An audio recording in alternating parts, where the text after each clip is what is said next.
जनक, अब धर्म की लाज आपके हाथों में है। आप जो भी निर्णय लेंगे हम सभी को बाध्य है। बोलो राम, क्या तुम्हें महाराज जनक का निर्णय स्वीकार होगा? आचार्य, आप केवल हमारे गुरु ही नहीं, पिता तुल्य है हमारे। आप धर्मात्मा हैं। आप जो भी निर्णय लेंगे वो मुझे सहर्ष स्वीकार होगा। भरत, तुम्हें तो कोई आपत्ति नहीं है? नहीं गुरुदेव। महाराज जनक धर्मात्मा ही नहीं, हमारे धर्म पिता भी है। किंतु एक विनती है इनसे कि निर्णय लेते समय धर्म के साथ मेरे प्रेम का भी मान रखिएगा। बताइए राजा जनक, क्या निर्णय है आपका?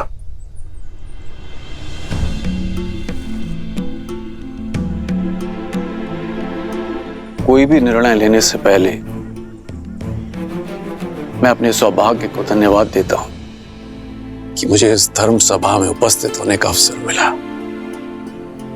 एक और राम है जो धर्म और मर्यादा की प्रतीक है, तो दूसरी ओर भरत जो प्रेम और समर्पण की पराकाष्ठा है।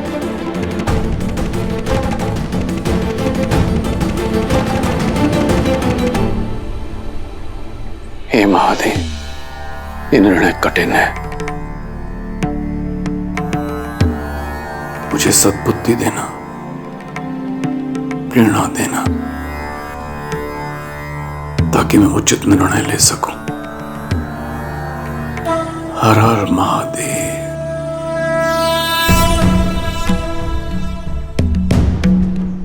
आप पुत्र बनकर अपने पिता के और प्रजा बनकर अपने महाराज के वचन का पालन करना चाहते हैं। आप धर्म के पथ पर हैं। शास्त्रों में भी कहा गया है, धर्मो रक्षति रक्षितः, अर्थात जो धर्म की रक्षा करता है धर्म उसकी रक्षा करता है। आप धर्म के पथ पर हैं। और भरत, आपके हृदय में अपने भाई के प्रति निश्चल प्रेम और भक्ति की वो प्रवाह है जिसके वेग से स्वयं भगवान विष्णु भी न बच सके, जिन्होंने अपने भक्त प्रहलाद को उनके पिता हिरण्यकश्यप के आतंक से बचाने के लिए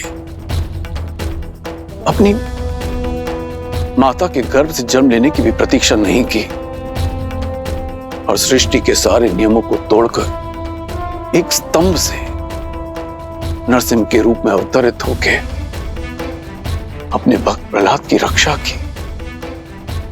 ये कर्म ही धर्म पर निश्चल प्रेम की विजय का सूचक है। जब एक पलड़े में राम का धर्म है और दूसरे पलड़े में भरत का प्रेम, तो मेरे विचार से आज भी प्रेम का पलड़ा ही भारी है। अतः विजय प्रेम की हुई, विजय भरत की हुई।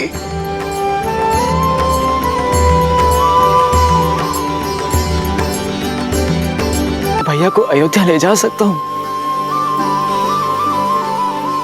अपनी इच्छा पूर्ण कर सकता हूं। किंतु प्रेम के भी अपने कुछ नियम होते हैं कुमार। प्रेम में पहले उनके विषय में सोचा जाता है जिनसे हम प्रेम करते हैं। प्रेम में स्वार्थ नहीं, समर्पण का सहारा लिया जाता है, ना कि अपनी इच्छा पूर्ति का। इसीलिए मेरा परामर्श आपसे यह है कि आप निस्वार्थ भाव से, निश्चल प्रेम से स्वयं श्री राम से पूछें कि उनका निर्णय क्या है, उनकी प्रसन्नता किसमें है। फिर वो जो भी निर्णय लें उसे आप प्रेम पुष्प की तरह हृदय से स्वीकार करें। यही मेरा परामर्श है और यही मेरा निर्णय भी। महाराजा जनक, आपका कोटि कोटि धन्यवाद। निश्चल और निस्वार्थ के प्रेम की परिभाषा आज समझ आई मुझे, और इसके लिए भरत आपका सदैव आभारी रहेगा।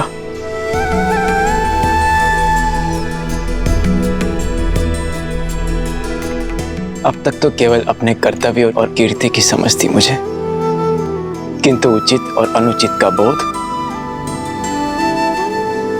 अब समझ आया। मेरे भैया ने अपने पिताश्री के वचनों का पालन करना स्वीकार किया, किंतु इन्हें मेरी भी एक इच्छा स्वीकार करनी होगी, और ये मेरा निर्णय है। या तो भैया सिंहासन स्वीकार करें या मैं मृत्यु का आलिंगन करूंगा।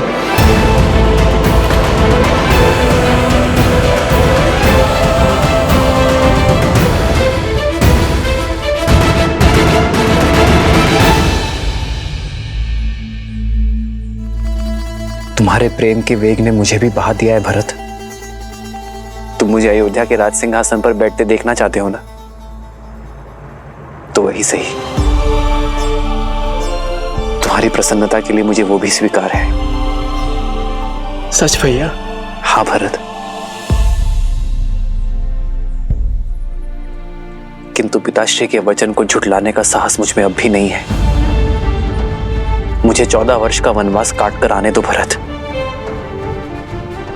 उसके बाद मैं तुमसे अयोध्या का राज सिंहासन स्वीकार कर लूंगा। तब तक अयोध्या का भार तुम्हारा हुआ मेरे भाई।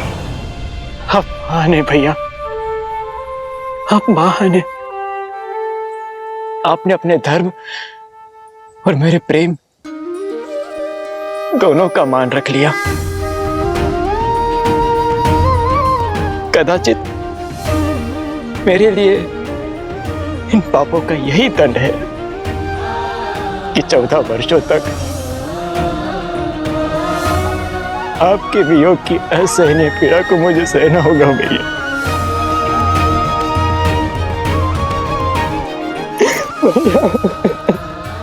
भरत,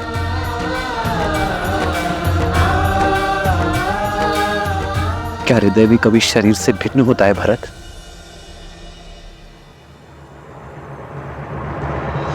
भैया,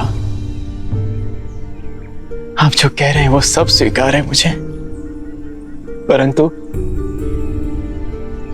यदि मैं आपसे कुछ मांगूं तो क्या आप दोगे?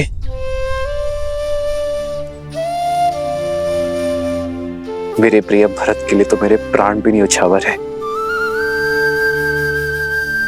बोलो भरत, क्या मांगना चाहते हो तुम? मुझे बस अपनी चरण पादुकाएं दे दीजिए।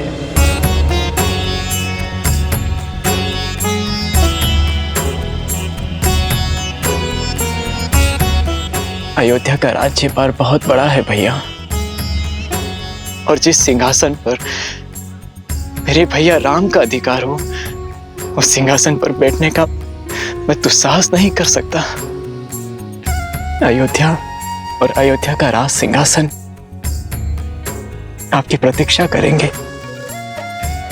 प्रतीक्षा के इन क्षणों में आपकी चरण पादुका को राज सिंहासन पर रख अपना कर्तव्य निभाऊंगा।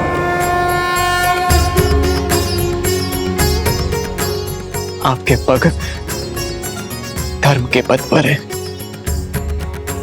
और आपके चरणों में पड़ी पादुकाओं को राज सिंहासन पर रखने से हमारी अयोध्या से धर्म का लोप नहीं होगा भैया।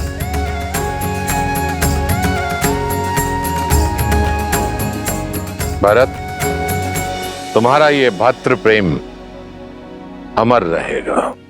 तुम्हारा नाम केवल लेने से सबके पाप दूर हो जाएंगे।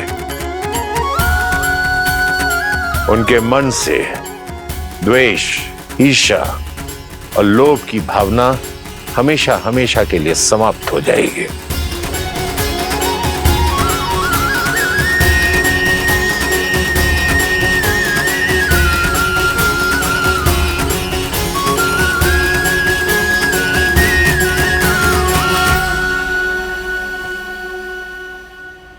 आदर्श और मर्यादा की है ये कथा महापावनम, काटे मद श्री से मिला दे श्रीमद् रामायणम, श्रीमद् रामायणम, श्रीमद् रामायणम। इन पर अपने पैर रख के इसे पवित्र कर दीजिए भैया। श्री राम, श्री राम, श्री श्री राम, श्री राम, श्री राम।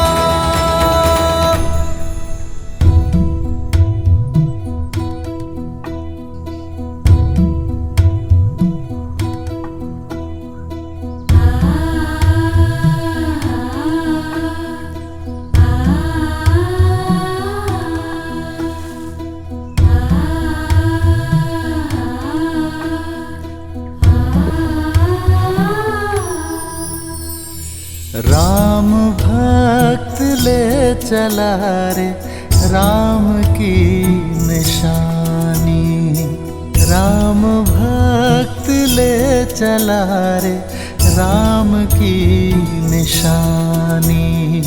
शीश पर खड़ाऊ अखियों में पानी, राम भक्त ले चला रे राम की निशानी। आपके आदेश का पालन कर रहा हूं भैया। न जाने किस जन्म का दंड भोगूंगा मैं इन 14 वर्षों के वियोग में, किंतु स्मरण रहे 14 वर्ष, केवल 14 वर्ष। यदि एक क्षण भी अयोध्या लौटने में आपने विलंब किया तो अपने प्रिय भरत के निर्जीव शरीर से भेंट करेंगे आप।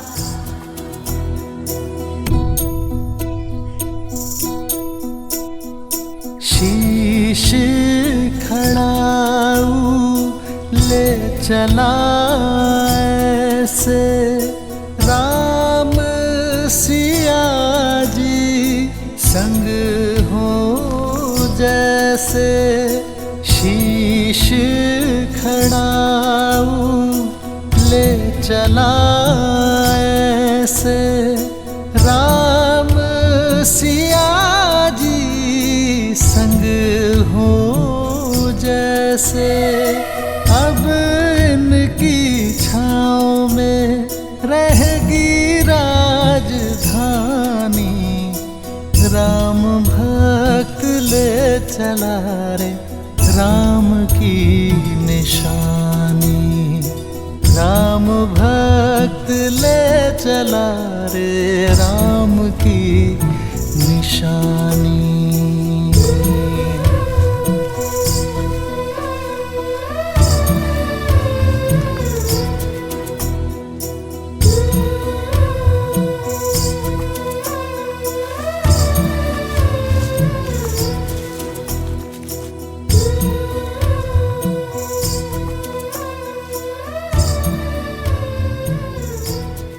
जितना पवित्र भरत का मन है उतनी ही पवित्र उसकी भ्रातृ भक्ति है। भक्ति क्या है? भक्ति देवी, भक्ति वास्तव में एक व्यक्ति का दूसरे व्यक्ति के प्रति विश्वास ही तो है। वो विश्वास जिसे समय और परिस्थिति बदल ना पाए। भरत की श्री राम के प्रति भक्ति, धर्म और सत्य के प्रति विश्वास, इसी का उदाहरण है वो विश्वास जिसके लिए व्यक्ति अपनों से, संसार से, यहां तक कि स्वयं से भी लड़ जाए। भरत की श्री राम के प्रति भक्ति, उनके प्रति विश्वास ही भरत को आदर और सम्मान की मूर्ति बना देता है। सत्य कहा आपने। ऐसे प्रेम का भला कोई शत्रु कैसे हो सकता है? भरत से बड़ा भक्त इस संसार में कोई अन्य हो ही नहीं सकता। सत्य कहा आपने देवी। वास्तव में इस संसार में भरत से बड़ा और कोई भक्त नहीं, सिवाय एक के।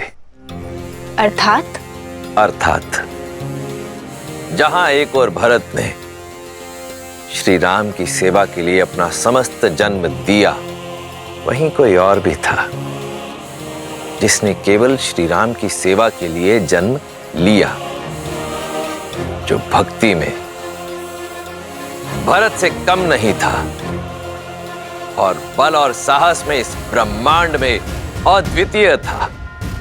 कौन है वो? पहेलियां मत बुझाइए। पहेलियां नहीं देवी, यह सत्य है। भरत से बड़ा राम भक्त यदि कोई है तो वो केवल शिव है। और यही कारण है कि मेरे एकमात्र अंशावतार ने राम काल में ही धरती पर जन्म लिया, ताकि वो श्री राम और रावण की इस महान गाथा का अभिन्न अंग बन सके। अंशावतार? हाँ देवी, मेरा अंशावतार, जिसे ये संसार कभी प्रेम से, कभी भय से, तो कभी भक्ति से, भिन्न भिन्न नामों से पुकारेगा। अंजनाद्री में जन्मे माता अंजनी के पुत्र अंजनेय, पवन सुत हनुमान, पवन सुत हनुमान। परंतु अभी मेरा यह अंशावतार कहीं प्रतीक्षारत है अपने प्रभु श्री राम से मिलन के लिए। जय महावीर हनुमान, जय जय पवन पुत्र हनुमान।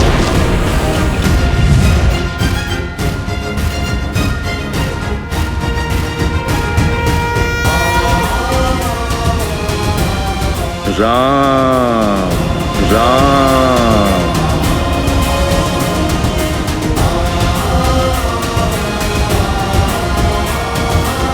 राम राम।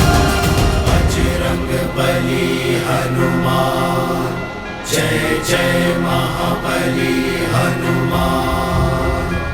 राम राम।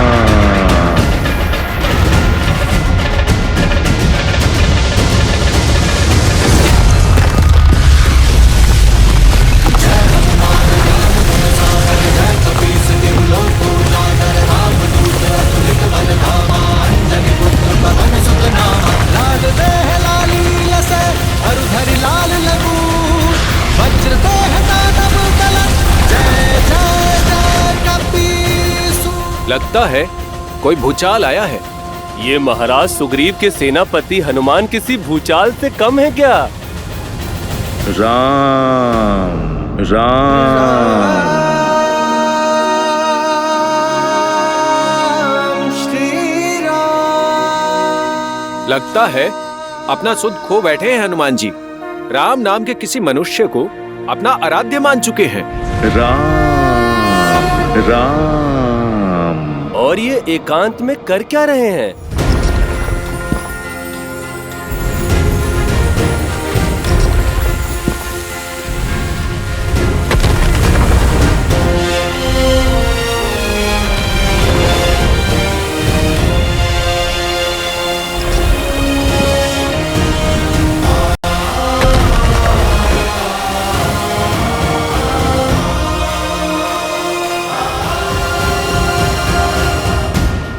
जाने राम नाम का जाप क्या क्या करवाएगा इनसे।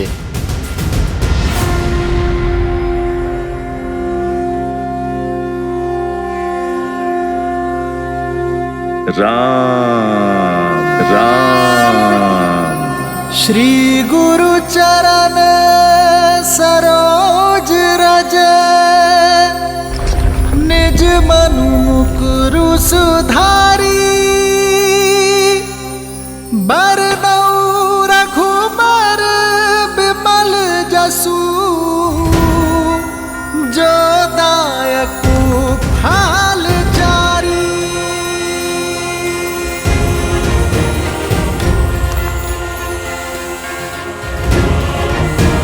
जय महावीर हनुमान, जय जय पवन पुत्र हनुमान, बजरंग बली हनुमान, जय महाबली हनुमान। राम राम जय हनुमान ज्ञान गुण सागर, जय कपीस तिहु लोक उजागर, राम दूत अतुलित बल धामा, अंजनी पुत्र पवन सुत नामा। राम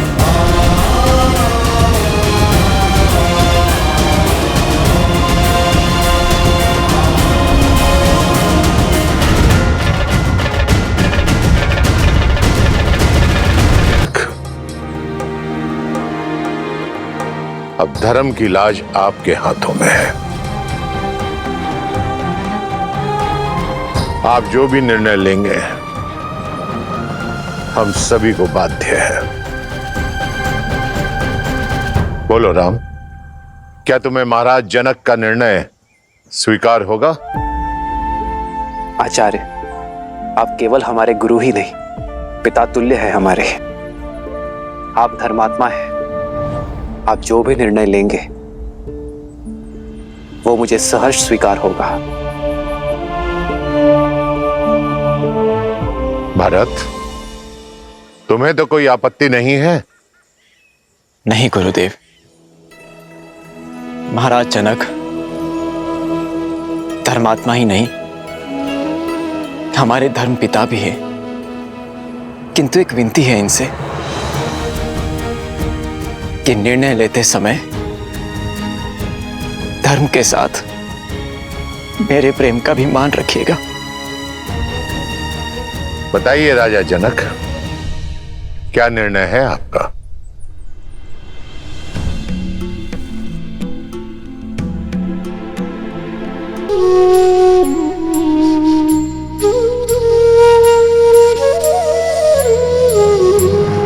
भोर से रात्रि हो गई पर कुमार भरत ज्यों के त्यों खड़े हैं। ना जाने क्या करने वाले हैं कुमार भरत।